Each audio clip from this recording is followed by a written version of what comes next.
Chapter 5, Section 2. The Revolution was in the minds of the people. Fighting the Revolutionary War was a result of the colonists' change of thoughts and what the colonists were willing to deal with in regards to the British government and their rights. Revolutionary thinkers began looking for independence with the idea that the colonists needed to fix the government that doesn't serve the people. On the road to revolution, people living in the British colonies were forced to choose sides. 1/5 of the colonists remained Tories or loyalists, people loyal to the British crown. Many African slaves sided with the revolution, as the Declaration of Independence would state all men are created equal, while the Native Americans would side with the British to help protect Native Americans and Native American land from white settlement. Transition from the rights of man to revolt. There were revolutionary ideas spreading widely. An influential philosopher was John Locke, who advocated to remove a government that doesn't serve the people, as well as advocating for republicanism, which included a representative form of government. The Great Awakening also undermined authorities like European monarchs.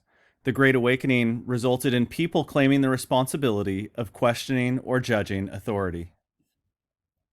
Seaport Radicalism, from the Stamp Act to the Boston Massacre and Boston Tea Party. One thing the British were doing which upset colonists in the British North American colonies was the impressment of American merchants. The British were kidnapping sailors or impressing sailors to work on British naval ships for far less pay than they had been making.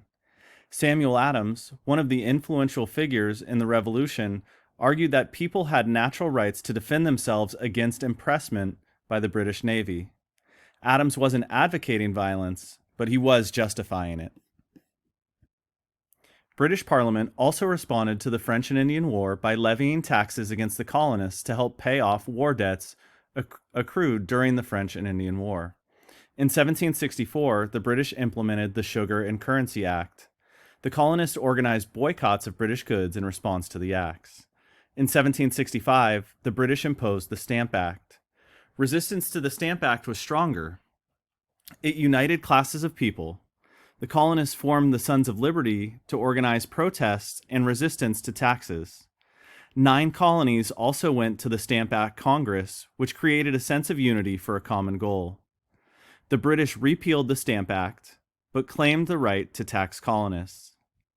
The British also moved ships to curtail smuggling, which the colonists had resorted to in order to avoid taxes imposed by the British. The British presence led to bigger confrontation in the British North American colonies. In 1767, British Parliament imposed the Townshend Acts to assert their authority over the British North American colonies. The colonists were not opposed to a system that required them to pay taxes, but rather opposed to a system that forced them to pay without allowing them to have a vote or say in British Parliament. The British soldiers who were moved to the British North American colonies were taking jobs away from colonists because British soldiers were working for less money. Soldiers could do this because they were receiving pay from Britain as well as from their new employers. On March 5th, 1770, a colonial mob clashed with British soldiers in Boston. Crispus Attucks was killed in what became known as the Boston Massacre. John Adams defended the British soldiers who opened fire in court because he believed it was important for the colonists to uphold laws and give the soldiers a trial by jury that they deserved. Britain then repealed the Townshend Acts, but kept the tea tax, which taxed a popular drink in the British North American colonies. With this, colonists began their new cries for no taxation without representation in regards to being taxed without agreeing to those taxes through votes in British Parliament. On December 16, 1773, British colonists, commonly believed to be the Sons of Liberty, snuck onto British ships and dumped the tea the ships were carrying into the Boston harbor. In response to the Boston Tea Party, British Parliament issued the Intolerable Acts, which closed ports until the tea was paid for. The Intolerable Acts included the Quebec Act of 1774, which gave land from the Quebec province and legal rights to the Catholic Church, which infuriated the Protestant majority in the British North American colonies. Growing unity in the colonies, the First Continental Congress. While Parliament was levying new taxes against the colonies organized the First Continental Congress in September of 1774. 12 colonies sent delegates to the Continental Congress. Georgia was the one colony who did not send delegates because Georgia needed Britain's help in fighting the Creek, so they didn't send a representative to the meeting.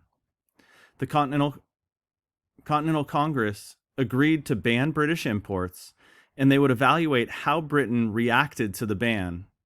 They then scheduled to meet again in May of 1775. Talk of freedom for slaves.